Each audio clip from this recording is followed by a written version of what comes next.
আসসালামু আলাইকুম। তো জব প্রিপারেশনের তৃতীয় দিনে সবাইকে স্বাগতম। আজকে হচ্ছে ডে 3। ডে 3 মূলত কালকে হওয়ার কথা ছিল, কিন্তু কালকে একটা কারণে ভার্সিটিতে যাওয়া লাগছে।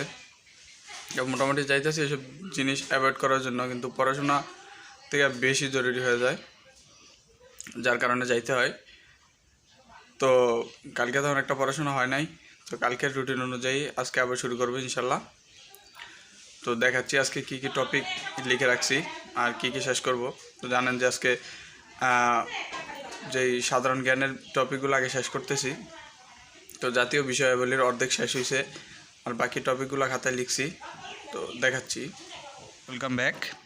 তো এই যে ছিল কালকের টপিক: মুসলিম শাসন, মুঘল শাসন, সুবেদারি শাসন, নবাবী শাসন, উপমহাদেশী ইংরেজ শাসন, আর হচ্ছে ভাষা আন্দোলন। এই কটা টপিক কালকে শেষ করার কথা ছিল, কিন্তু ভার্সিটিতে যাওয়ার কারণে একটা কাজের জন্য আর টপিকগুলো শেষ করা হয় নাই। তো ইনশাল্লাহ আজকে শুরু করছি, এই টপিকগুলো শেষ করব। আমি কোন কোন বই থেকে পড়ি দেখাচ্ছি।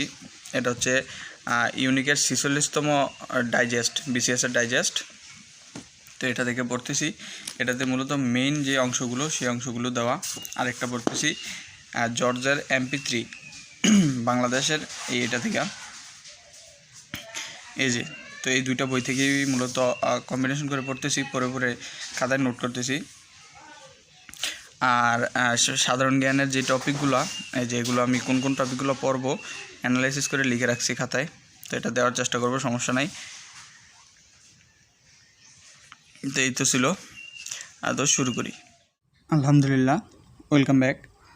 তো মোটামুটি অনেকক্ষণ টপিকগুলো পড়লাম।